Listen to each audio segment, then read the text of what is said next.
इस वीडियो को लाइक करें, हमारे चैनल को सब्सक्राइब कर बेल आइकन जरूर प्रेस करें।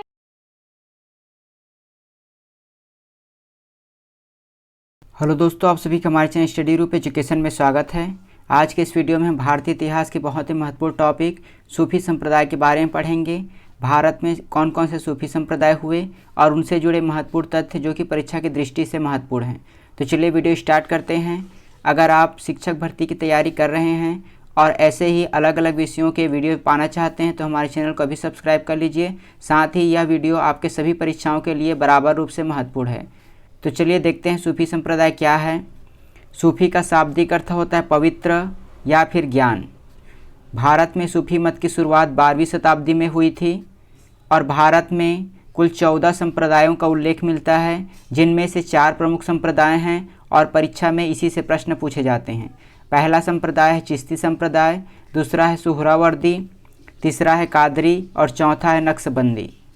चलिए पहला संप्रदाय देखते हैं, चिश्ती संप्रदाय। इसकी स्थापना ख्वाजा अबू अब्दाल ने की थी और इसके प्रमुख संत ये आपके परीक्षा में पूछे जाते हैं। पहला है मोइनुद्दीन चिश्ती, निजामुद्दीन औलिया, बुरहानुद्दीन गरीब। ये आपके चिश्ती संप्रदाय के प्रमुख संत हुए। इनमें पहला है मोइनुद्दीन चिश्ती, जिनका केंद्र अजमेर में था और साथ ही इनका दरगाह भी अजमेर में है, जिसे अजमेर शरीफ के नाम से जाना जाता है। अगले संत थे निजामुद्दीन औलिया, जो कि सर्वाधिक प्रसिद्ध और लोकप्रिय संत थे। ये दिल्ली के निकट निवास करते थे और इन्होंने प्राणायाम को बहुत गहराई से अपनाया। इस कारण इन्हें योग सिद्धि भी कहा जाता है। इनके शिष्य अमीर खुसरो थे। उनमें ईश्वर प्रेम से मानव सेवा ये सिद्धांत पर वे कार्य करते थे। अगला संप्रदाय था सुहरावर्दी सिलसिला। इस सिलसिले की स्थापना शेख शहाबुद्दीन सुहरावर्दी ने 12वीं सदी में की थी।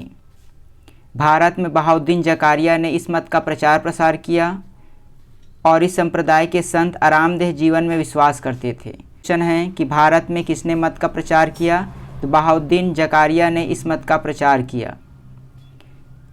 अगला सिलसिला है कादरिया सिलसिला। इसकी स्थापना बगदाद में शेख अब्दुल कादिर जिलानी ने की थी। इनके संस्थापक को याद रखिएगा कि किसकी स्थापना किसने की थी। दारा सिकोह इस सिलसिले के अनुयायी थे। कादरी सिलसिला, इसके अंतर्गत प्रमुख संत थे नियामतुल्लाह, मखदूम जिलानी, मोहम्मद गौस। ये इस सिलसिले के प्रमुख संत थे। इस सिलसिले के संत उदार और रूढ़िवादी दोनों प्रवृत्ति के थे। अगला सिलसिला है नक्शबंदी सिलसिला। भारत में यह संप्रदाय ख्वाजा बंकी बिल्लाह बेरंग के द्वारा लाया गया था और यह संप्रदाय मुगल काल में शेख अहमद सरहिंदी के प्रयासों से लोकप्रिय हुआ। इन सूफी संतों के नाम याद रखिएगा कि वे कौन से सिलसिले से संबंधित हैं। अगला है फिरदौसी सिलसिला। इसकी स्थापना शेख बदरुद्दीन के द्वारा की गई थी और यह मत बिहार में लोकप्रिय था। इसे याद रखिएगा, फिरदौसी सिलसिला बिहार में लोकप्रिय था। अगला सिलसिला है कुब्रविया।